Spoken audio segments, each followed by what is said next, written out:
So hello everyone, it's the Cricket Connoisseur here and welcome to another IPL 2020 preview show. On today's show, I'm joined once more by cricket fanatic Ananda B. Pandit. And on today's show, we're going to be talking about the mighty men in orange, the Sunrisers Hyderabad. So first things first, Ananda, thank you very much for coming on to the show today, mate. How excited are you to see the Sunrisers in action in 2020? Thank you again for having me, Aaron. Always a pleasure to interact with you, especially talk cricket. It's a great fun. So Of course. I think Sunrisers Hyderabad have always been a team that start off as, with a lot of gaping holes in their squad, and I'm sure we'll, get to that. But Yeah. they're the kind of team that when they do well, you feel happy for them. So I'm equally happy to be on this preview as well, because they're the kind of team that define what hard work and persistence with a certain set plan can get you to, and they're constantly adapting. And one of the things which we may not touch upon later, but in the past they've had the guidance and leadership of Tom Moody, which Yes. is a change up this year. I think yeah, you got Trevor Bayliss coming in, so that's going to be interesting, because he actually brings in that unique experience of knowing the two star players, Warner and Bairstow, pretty well, having worked with, I think, Sydney and with England as well. So Trevor Bayliss at the helm with Warner is going to be a very interesting combination. And I think how that clicks and how their plans come together will define the season. Yeah, 100%. So let's talk about that squad. Obviously, we've already mentioned David Warner. I suppose he is the spearhead of this entire Sunrisers team. So starting with David Warner, then we have Manish Pandey, Kane Williamson, Vijay Shankar, Mitch Marsh, Virat Singh, Priyam Garg, Bhavanaka Sandeep, Abdul Samad, Abhishek Sharma, Fabian Allen, Sanjay Yadav, Srivat Goswami, Riddhiman Saha, Johnny Bairstow, Mohammad Nabi, Shabazz Nadeem, Rashid Khan, Siddharth Kaul, Bhuvaneshwar Kumar, Khalil Ahmed, Basil Tampi, Billy Stanlake, Tangarasu Natarajan, and finally Sandeep Sharma. So,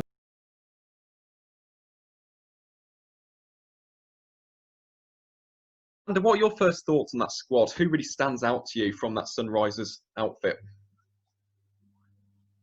Bairstow, Warner, of Yeah. course, Kane Williamson, Manish Pandey, Rashid Khan, and Nabi. Nabi actually stands out a lot as well, because he's coming off a brilliant CPL. So I think overall the squad itself, we've seen in the past, again, it's a squad that has kept its core together well in the last 2 to 3 years. And we've seen resounding success when their top order fires. So I think as a squad in general, there are holes, which we get to with the middle order and lower order and all of that. But and some of the trade-offs that they've done in terms of the players they've sold, I don't know if they've worked on the balance of bringing that angle back into the squad. But overall, I think Hyderabad's always been one of the squads that come out better than you expect at the beginning of the season. We mentioned Warner and Bairstow. Let's start with those two. They are arguably, I wouldn't even say arguably, I would say that they are the most formidable opening partnership in the entire IPL. Looking at them both last season, okay, they scored 1,137 runs between the pair of them. That was 48.5% of the team's entire runs. Now, we always look at RCB and you say Kohli and de Villiers far too over-reliant on those pair. De Villiers and Kohli scored 42.55% of RCB's runs last year. So actually, Sunrisers rely on this opening partnership more than any other combination in the entire tournament. So if those two are doing what they do best, demolishing bowling attacks, launching sixes, smashing boundaries, then Sunrisers are going to be in a really, really good position. So Nanda, what do you make of those two opening the batting for Sunrisers? How integral are they going to be to Sunrisers' success this year? The most lethal opening combination in the IPL, without a doubt, Warner and Bairstow. So that statement itself says it all. I just think that they're key. They're key to the entire season. God forbid one of them gets injured, you're going to have a bit of an issue. I know Kane Williamson is a, he's a New Zealand captain, a class batsman. And he's won them in IPL with his batting alone. So, I do think in that sense, they have a very strong top order, and that's their biggest strength. It's always been their biggest strength, Sunrisers Hyderabad. So, yeah, the top order is it's almost like an all-in or nothing situation with Sunrisers Hyderabad. Yeah, definitely. And to complement the batting, we've said they always seem to have a very strong top order. They always seem to have a fantastic bowling attack as well. And this year is absolutely no different. The likes of Rashid Khan, Mohammad Nabi, Siddharth Kaul, Bhuvaneshwar Kumar. If these guys stay fit, again, I use the word formidable because it's true. They are a fantastic bowling setup. They really are. Ananda, what do you make of Sunrisers' bowling attack this year? I've got their spin bowling attack in particular as a strength more than their pace bowling attack because as a combination on their day they're lethal. But I do think, and we get to the weaknesses in a bit. But in terms of the spin bowling, I mean, look at that. You have you have Rashid Khan leading your attack. What more can you want? He's just he's a prodigy. I can't imagine how many wickets he's going to end up with by the end of his career. He's a complete genius. So he can single-handedly win you a game, which he's done. So I think Rashid adds a lot to the bowling attack. And then Bhuvaneshwar Kumar in your fast bowling. If he has a year that's even a semblance of what he had in 2016, Hyderabad are well set up. One of the areas that they need to figure out is, and I think if they can identify early on in their season, of how they're going to manage their death overs. Who's going to be in charge? Maybe even if Nabi features in your 11, maybe even have him bowl till the 17th if required. But they need to figure out the last 4 to 5 overs, because if you see their track record and the stats in the last 5 overs, that's where the things don't go too as per plan. So overall, though, spin bowling department definitely a strength. Bowling department, when it comes good, 100% a strength. Yeah, I'd agree with that. But you have just touched upon that, and that is such an important aspect of T20 cricket, the death overs. They can win or lose your match. It's as simple as that. A wicket maiden in the 19th or going for 20 runs can be the difference between a win and a loss. So I'm guessing you've got that down as a weakness then, Ananda. What exactly is it about this death over bowling unit that you think may be a bit weaker in comparison to other teams this year? Sid Kaul, Sandeep Sharma, Khalil, when you look at the three of them, and you consider even 2 or 3 overs in the death from any of them, right? I don't see them like in a crunch situation being able to defend, 19 of 2 overs. I mean, it's going to take 3 hits from a Russell, for example, or from even a Hardik Pandya to seal the game. But a Bhuvaneshwar Kumar, if utilized well, can be the answer to your death bowling issues. But who's going to be with him on the other end? Yeah. Because like you said, 120 over, you can have a maiden wicket by Bhuvi, but who's going to be backing it up in the penultimate or the 20th over? So I do think that that's a huge weak link in terms of their bowling attack. Not to take any respect away from Sid Kaul and Sandeep Sharma or Khalil. I think the best of the 3 is Khalil in terms of an answer to your pace bowling issues with the death.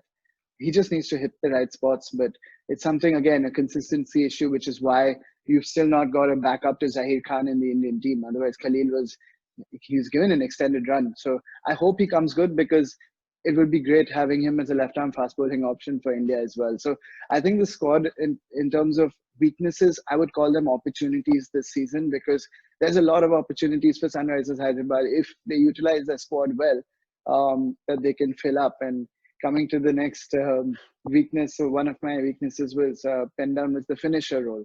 Yes. So what do you have to say about that before I... Well, actually, I was actually going to ask you this, because looking at their finishers, I suppose Mohammad Nabi and Rashid Khan do kind of stick out. Nabi did it, as you said, in the CPL for St. Lucia Zouks. He's done it on multiple occasions in T20 franchise cricket across the world.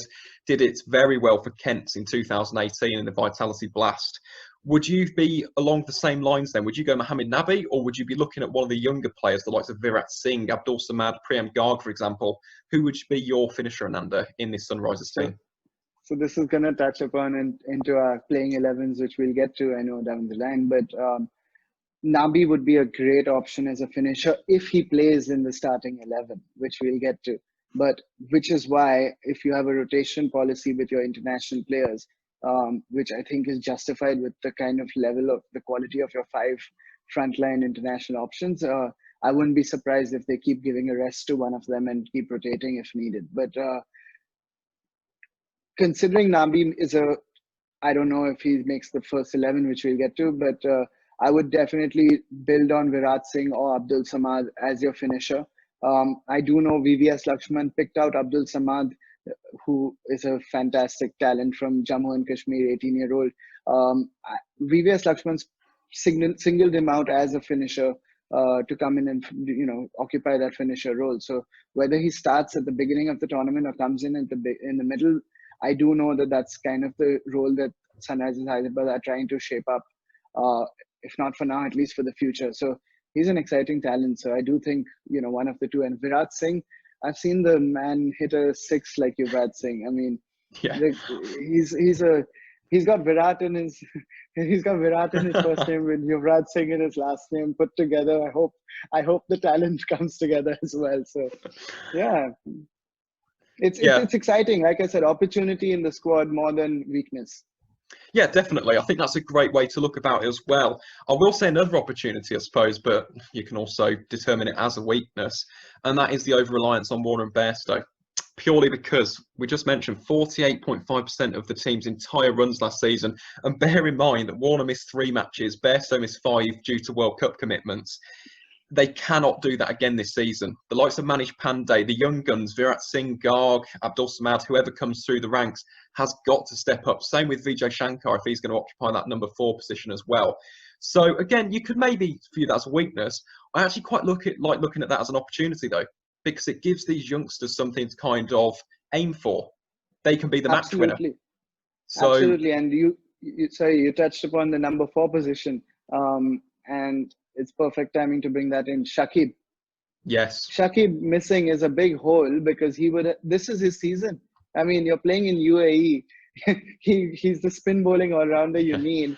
And he doesn't necessarily start in the 11 all the time because of just the sheer competition of your international spots. This season, he would have started ahead of anybody, no doubt about it. So that's a gaping hole for Sunrisers Hyderabad. But like you said, opportunity for the future, because if someone stakes claim to the number 4, number 5 position this season, next season in 6 months or 8 months down the line, you've got Shakib coming back. Yeah.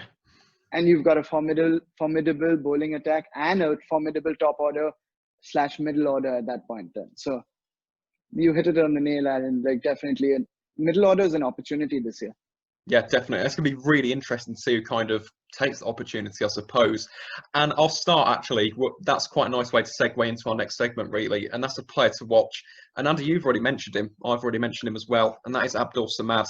He's someone who I think will take that opportunity this year. So from what I've seen from him, we've already mentioned he's an 18-year-old batsman from Jammu and Kashmir. First of all, how good is that to see someone from J&K in the IPL? That is fantastic. It really is, isn't amazing. It is amazing. I think Parvez Rasool was also from Jammu and Kashmir, and anytime a player comes out of a situation with everything that's going on in Jammu and Kashmir, it's not easy to follow your passion, follow your dreams of playing top level cricket. And I know he's highly regarded by Irfan Pathan, who spent a lot of time with the boys in Jammu and Kashmir, coaching them. And this boy he has a great future ahead of him. He's 18, playing on the biggest stage. It's going to be fantastic watching him. Yeah, 100%. And just to give you some stats, I actually watched him quite a few times in the Syed Mashaq Ali Trophy, and he really stood out to me.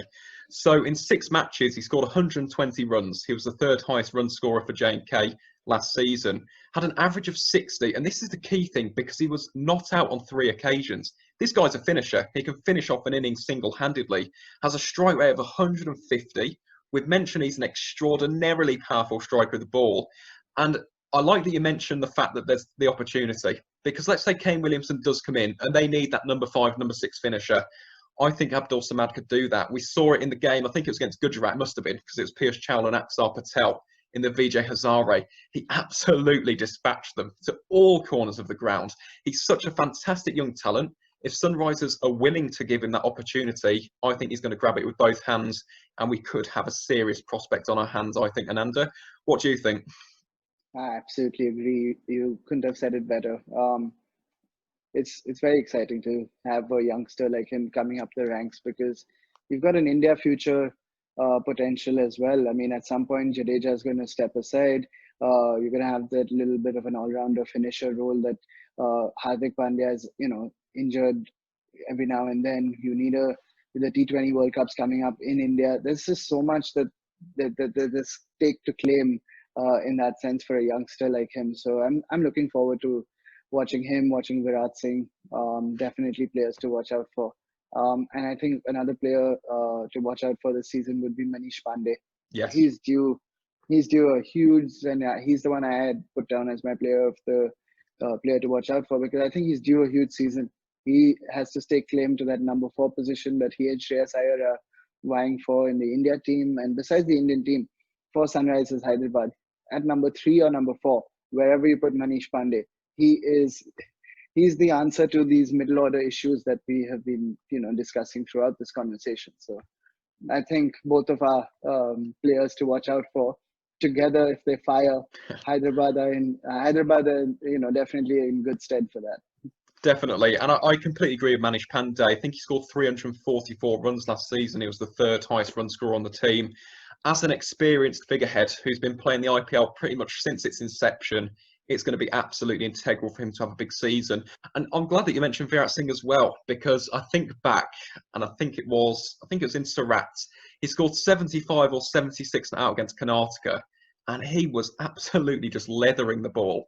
And he's such a powerful striker, got a really big strike rate, really big future. And again, he hits, in fact, I've got it written down here, he hit 6 sixes in that one innings, which is phenomenal. So he's definitely one to watch out for as well, not just for this tournament, but of course heading into future tournaments as well. So, having spoken about the strengths, the weaknesses, the players to watch, let's go into, I suppose, our favourite element of the show, Ananda, and that is our strongest 11. Now, I'll start with you. I'll give you the pleasure of introducing your Sunrisers 11. Who have you chosen to line up for the Sunrisers in 2020? All right, so I've got Bairstow and Warner obviously opening. I've got Kane Williamson at 3 because I just don't. At the beginning of the tournament, you've got better wickets. Later on, I would bring in Nabi because the wickets are going to turn more towards the second half of the tournament. But I do know that if Hyderabad get a strong foundation with their batting and don't have early collapses in the season, they'll have more confidence going into the second half with a possibly weaker batting order, which is why, and just for the class of player he is, he's underrated in T20, but Kane Williamson's a match winner. So I'd have him there at 3. It's almost like telling a New Zealand, cricket fan, oh, I think Virat Kohli can maybe, I don't need him in my 11. It's not fair. I would play Kane Williamson to start, for sure. Manish Pandey at 4, Vijay Shankar at 5.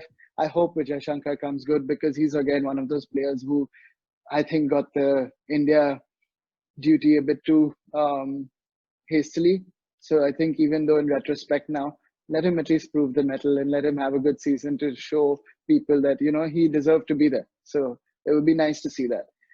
At number 6, I've got either Virat Singh or Abdul Samad. For in interest of, pinning down an 11, I'll go with Abdul Samad instead of Virat Singh to start with, just because I recently found out that Lakshman had pinned him down as that finisher role. So, I mean, if you're, one of your main mentors is, bringing that element into the squad, I should hope he starts, but I'd be happy with either or. Rashid Khan, Bhuvaneshwar Kumar, Siddharth Kaul, and Sandeep Sharma and Khalil Ahmed.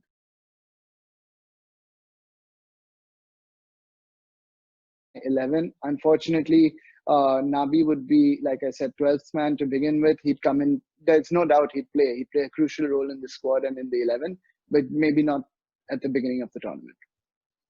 No, that's fair enough. And I'm glad you've mentioned that 11, actually, because I have 2 variations, I suppose.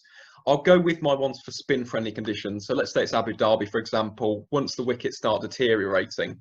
My 11 would be David Warner, Johnny Bairstow, obviously, Manish Pandey at 3, Vijay Shankar at 4, Virat Singh at 5, Mohammad Nabi at 6 to play the finisher role, Rashid Khan at 7, and then my 8 to 11 would be Bhuvaneshwar Kumar, Shabaz Nadeem, Khalil Ahmed and Sandeep Sharma. Of course, plenty of spin options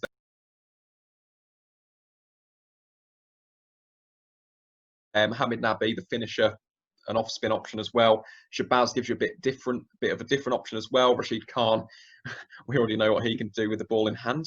So plenty of options there on a bowler-friendly wicket.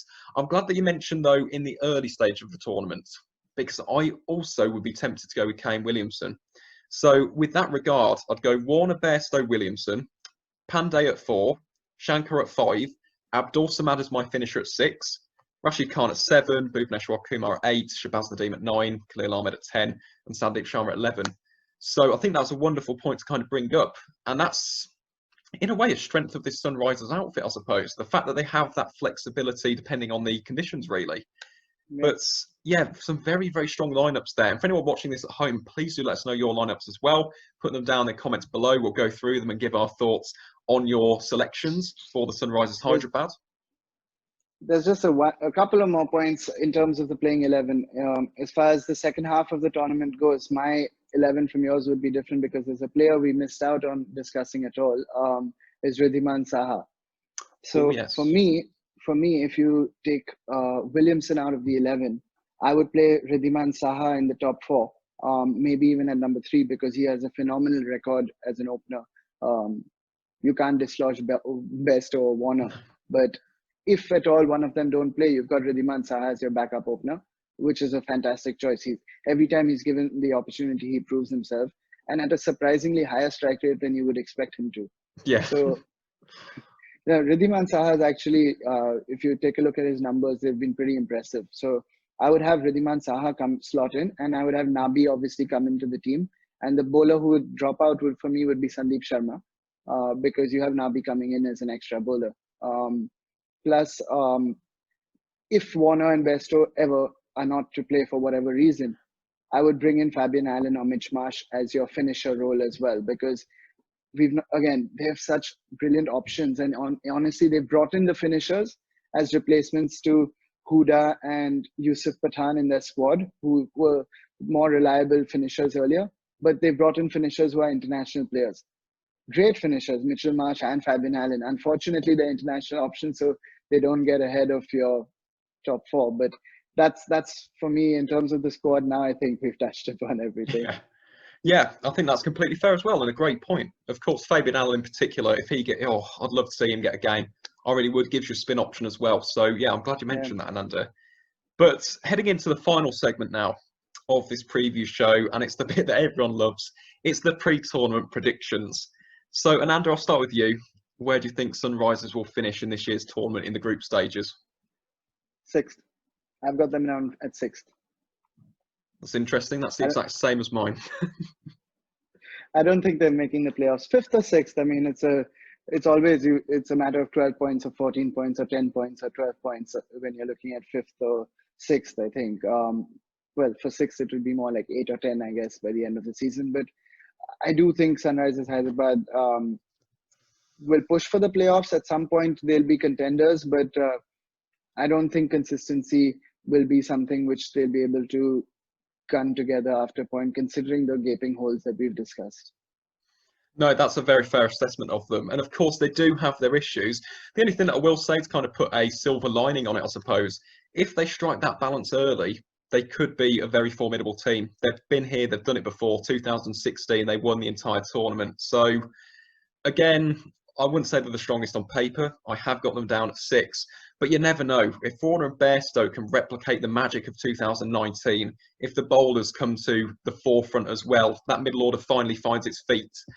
You don't know. They could be playoff contenders, but I wouldn't exactly call them favourites for the IPL this year, just looking at their squad on paper. But just before we leave, Ananda, okay, it's been an absolute pleasure to have you on the show yet again, mate. Do you have anything to kind of just say before we wrap up today's show? Any social media to promote or plug, for example? Not really. Like I said in the last round, I'd like to just plug your social media. Just keep following the Cricket Connoisseur. You guys are doing, you're doing an amazing job, especially with all your, post-match summaries, your lives. You're constantly doing stuff, and it's great to see. So anyone who's watching this on YouTube has not followed the Cricket Connoisseur on Instagram, please follow the Cricket Connoisseur on Instagram. And yeah, I hope to hopefully, keep working on stuff on my own on cricket stuff, and hopefully we'll collaborate on a few things down the line. And at that point, maybe I'll mention something. Well, yeah, definitely, Ananda. Of course, I'll try and get you on the channel again. But to everyone who's tuned in for today's show, thank you very much as always for tuning in. If you want to go and subscribe to the channel as well, there's going to be plenty of content for the IPL. We've got the Big Bash later on in the season, various international games as well. So do keep your eyes posted, and there'll be a lot of content on this channel. But that wraps up today's show. Thanks as always for tuning in, guys. And as always, we'll see you on the next one.